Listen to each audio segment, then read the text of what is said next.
김수종이 꿈꾸는 정의롭고 원칙이 살아있는 대한민국. 청취자 여러분과 함께 만들어가겠습니다.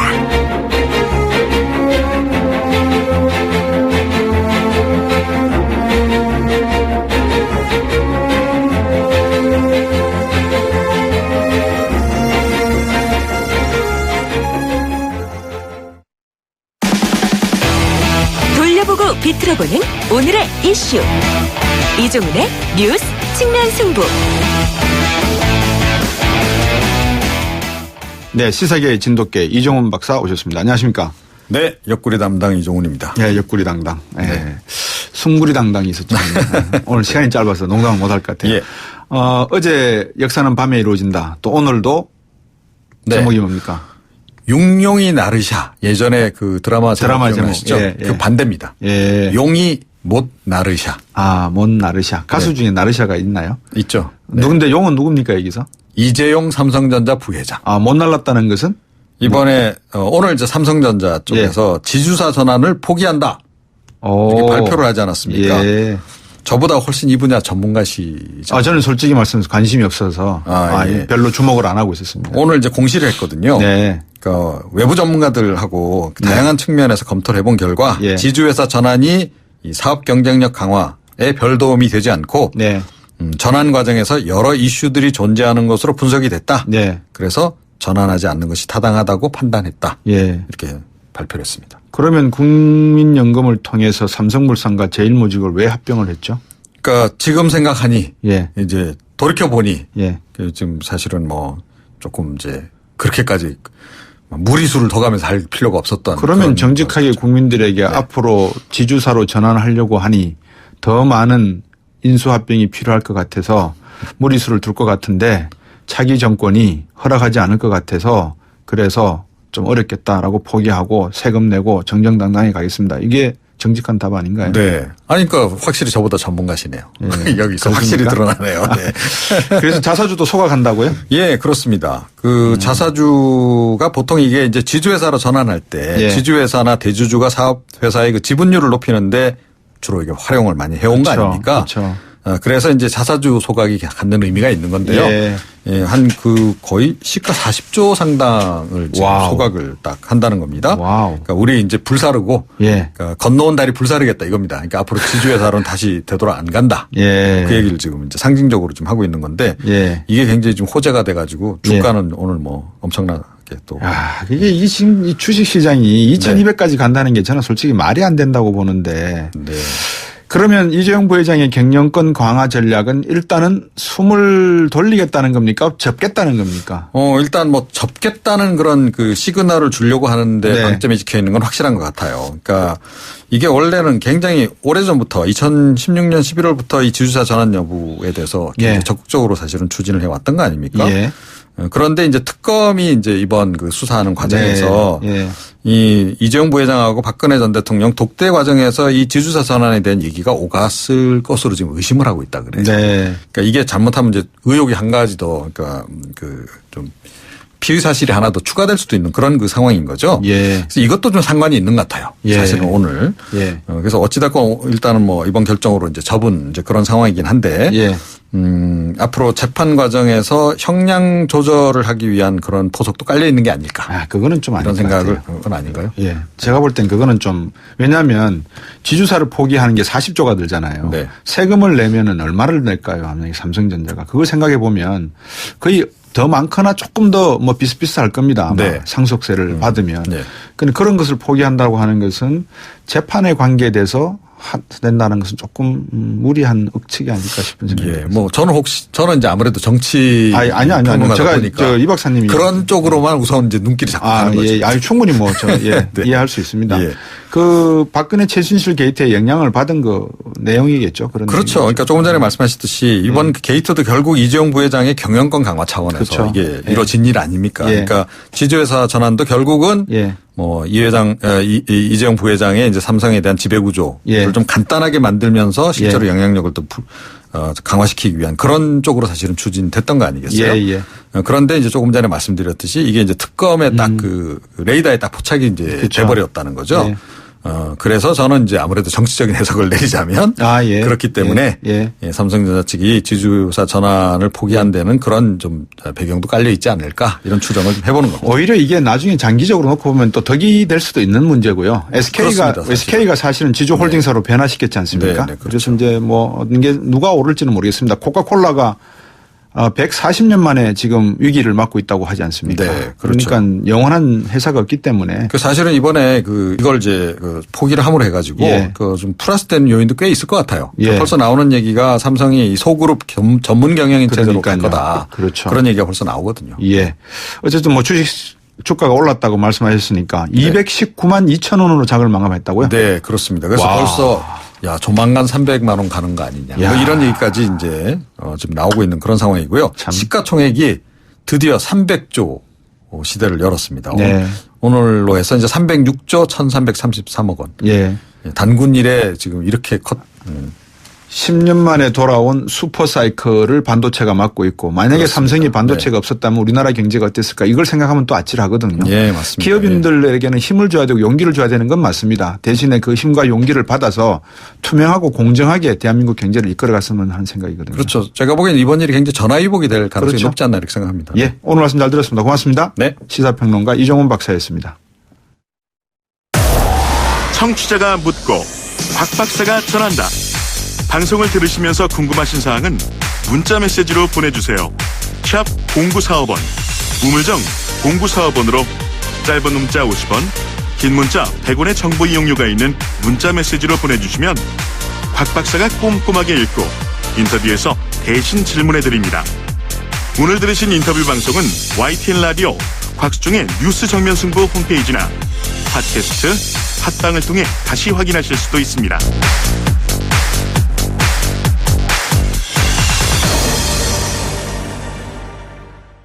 네. 특별한 분과 전화 연결해 보겠습니다. 이분은 앞에서도 말씀을 드렸는데 3개월마다 한 번씩 3개월 동안 뭘 했는지 어디 갔는지 세세하게 경찰서에 신고를 해야 됩니다. 일명 보호관찰법 대상자입니다. 이 법을 어겨서 또 내일 재판을 앞두고 있다고 하는데요. 어떤 사연인지 광주 트라우마 센터장을 지내셨고 지금은 서울 안아파 의원 원장이신 강영주 원장입니다. 안녕하십니까? 안녕하십니까. 강영주입니다. 예, 보안관찰법, 보안법은 많은 분들이 들어보신 것 같은데 보안관찰법이라는 건 좀 생소할 것 같습니다. 예, 보안관찰법은 국가보안법의 쌍생아로서요. 국가보안법이나 예. 형법상에서 내란 군형법상에서 반란죄 등을 저지른 사람 중에 3년 이상의 형을 산 사람들에게 네. 재범할 위험성이 있다고 해서 예. 관찰하고 감시하고 하는 예. 그런 법률입니다. 제가 지금 데이터를 갖고 있는 거는 제가 말씀하실 때 금방 이렇게 웹사이트를 열어보니까 2014년 현재 5월 현재 보안관찰 처분 대상자는 2,000여 명 이렇게 되어 있는데 지금 전체 전국적으로 몇 분 정도 계십니까? 그 법률의 보안관찰 대상이 되는 사람이 2,000여 명이고요. 예. 그 법에 의해서 처분을 받은 사람은 예. 한 45, 6명 정도 됩니다. 그렇군요. 근데 이게 지금 국가에서 몇 명 정도가 이걸 처분을 받고 있느냐 하는 것은 정보공개 청구를 했었는데요. 네. 상급기밀로 분류되어 있어 알려줄 수 없다. 이렇게 되어 있죠. 그렇군요. 상급기밀이군요. 이게 예. 또. 그동안에 강영주 원장님은 보안관찰법 대상자가 되신 이유가 뭡니까? 저는 80년 5월에 광주에서 고등학교 3학년이었습니다. 예. 그래서 전두환 당시 신군부가 광주 시민을 학살할 때 예. 고등학생으로 총을 들고 싸웠고요. 네. 그러다 보니까 대학에 들어가서 네. 광주 시민을 학살한 전두환에 반대한 학생운동을 예. 아주 강력하고 격렬하게 했었죠. 예. 85년 당시에 그때는 전두환 정권이 많이 위기에 몰려서 예. 학원안정법 등을 만들어서 민주화 운동들을 탄압할 텐데요. 네네. 그 선봉했었던 학생운동이 네. 배후 세력들하고 결부되어 있어서 예. 이렇게 투쟁을 한다라고 예. 하는 프레임에서 희생양이 됐던 구미호 학생 간첩단 사건으로 예. 무기 진영을 받았습니다. 그렇군요. 그러면 우리 강윤주 원장님은 제가 애청자분들한테는 실례될 수 있는데 81학번이십니까? 예, 제가 81학번입니다. 예, 그렇군요. 그러면 알겠습니다. 무기징역 받으셨다고요? 예. 언제 어떻게 출소했습니까? 제가 1999년도 2월 25일에 형 집행정지로 출소를 네. 했는데요. 예. 그 전에 93년도에 예. 김영삼 정부가 출범을 할 때 예. 제가 비전향 상태에서 무기징역에서 20년으로 감형이 됐고요. 예. 2003년도에 사면 복권이 됐습니다. 예. 그러면 지금 원장이라고 제가 소개를 해드렸는데 어디에 원장이신 겁니까? 의원에? 예, 저기 영등포에 있는 조그만 안아파 의원이라고 동네 병원 하고 있는 의사입니다. 시골 의사입니다. 예, 그렇군요. 그 3개월마다 신고해야 된다라고 말씀하셨는데 예. 그동안 신고 안 하신 적이 있으신가요? 저는 한 번도 신고한 적이 없습니다. 예, 그러면 체포되시고 이런 적은 없으셨겠네요. 재판받거나. 그런 적 많죠. 신고를 안 했다 그래서 예. 2001년도에 제가 제 나이 39에 전남대 의과대학에 복학을 했거든요. 네. 그래서 본과 2학년 가장 공부 열심히 할 때 시험 기간이어서 예. 시험 공부하러 아침 새벽 7시에 학교 가는데 체포영장을 해서 저를 체포를 했었죠. 예. 그리고 그것 때문에 제가 벌금 50만 원을 받았고요. 예. 2010년대에 약식 기소를 해서 벌금 150만 원을 냈었고요. 예. 이번에 다시 포천에 있는 요양병원에서 근무하고 있는데 진료 중에 네. 저를 체포를 해서 종로경찰서로 이유가 뭡니까? 신고를 안 했다는 거죠. 예. 그러면 이 신고를 안 하는 분들이, 그러니까 신고를 해야 되는 분들이 아까 40여 명 계신다고 말씀하셨는데 네. 이 보안관찰법 폐지 운동은 어떻게 하고 계십니까? 이게 지금 국가보안법에 대해서도 그거 별로 국민들이 먹고 사는 문제, 다른 적폐들이 워낙 많다 보니까 신경을 네. 안 쓰시잖아요. 예. 또 이 보안관찰이라고 하는 것도 극히 소수의 사람들만 그렇다 보니까 네. 사람들로부터 잊혀져 있는 그런 그렇겠다, 사안인 그죠? 거죠. 예. 헌법재판소에서는 뭐라 그럽니까? 이거 위헌 결정도 하셨을 것 같은데, 심의를 청구하셨을 것 같은데. 헌법재판소에서는요. 예. 이게 헌법에서 보장되어 있는 네. 그런 기본권 양심의 헌법 제19조의 양심의 자유를 침해하지 않는다라고 결정을 내렸거든요. 예. 그런데 이제 국제사회에서는 우리나라한테 유엔에서 우리나라에 대해서 공고를 해요. 예.